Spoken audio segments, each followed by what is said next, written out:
മാതാപിതാക്കളെ സംരക്ഷിച്ചില്ലെങ്കിൽ സ്വത്ത് പോകുമോ?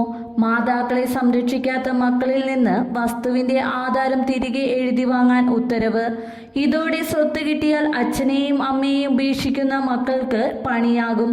11 വ്യക്തികളിൽ നിന്നും സ്വത്ത് തിരിച്ചെടുക്കാനാണ് ഉത്തരവ്. മാതാപിതാക്കളുടെയും മുതിർന്ന പൗരന്മാരുടെയും സംരക്ഷണത്തിനുള്ള മെയിൻ്റനൻസ് ട്രിബ്യൂണൽ പ്രിസൈഡിംഗ് ഓഫീസറും പാലാ RDOയുമായ PG രാജേന്ദ്ര ബാബുവാണ് ഉത്തരവിട്ടത്.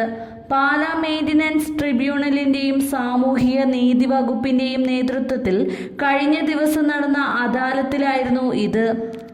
ലഭിച്ച 20 പരാതികളിൽ 11 എണ്ണത്തിലാണ് മാതാപിതാക്കളുടെയും മുതിർന്ന പൗരന്മാരുടെയും ക്ഷേമവും സംരക്ഷണവും സംബന്ധിച്ച നിയമപ്രകാരം RDO ഉത്തരവ് പുറപ്പെടുവിച്ചത്. ബാക്കിയുള്ള 9 പരാതികളിൽ പരിഹാരം കാണാനുള്ള നടപടികളും ആരംഭിച്ചു. മരിച്ചുപോകുന്ന ഒരാളുടെ സ്വത്തുക്കൾക്ക് പിന്നീടുള്ള അവകാശികളെ സംബന്ധിച്ചാണ് പിന്തുടർച്ചാവകാശ നിയമം വ്യവസ്ഥ ചെയ്യുന്നത്. വിവാഹം, വിവാഹമോചനം എന്നിവ പോലെ തന്നെ പിന്തുടർച്ചാവകാശത്തെ സംബന്ധിച്ചും വ്യത്യസ്ത മതവിഭാഗങ്ങൾക്ക് വ്യത്യസ്ത നിയമങ്ങളുണ്ട്. കൂട്ടുകുടുംബ സമ്പ്രദായമായിരുന്നു മുമ്പ് ഹിന്ദു സമുദായത്തിൽ നിലനിന്നിരുന്നത്. അന്ന് സ്വത്തവകാശം ജന്മം കൊണ്ട് നേടുന്നതായിരുന്നു.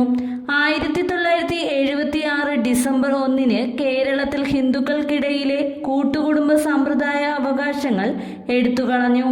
ഇപ്പോൾ ഹിന്ദു സമുദായങ്ങളിൽ സ്വത്തവകാശം നിർണയിക്കുന്നത് 1956 ഹിന്ദു പിന്തുടർച്ചാവകാശ നിയമപ്രകാരമാണ്. ഒസ്യത്തെഴുതാതെ മരണപ്പെട്ട ഒരാളുടെ സ്വത്ത് വിഭജനത്തെ സംബന്ധിച്ചാണ് ഈ നിയമം പറയുന്നത്. ഒസ്യത്തെഴുതാതെ മരിച്ച ഒരു പുരുഷന്റെ സ്വത്ത് ആദ്യം അവകാശപ്പെടുന്നത് ക്ലാസ് 1 അവകാശികൾക്കാണ്.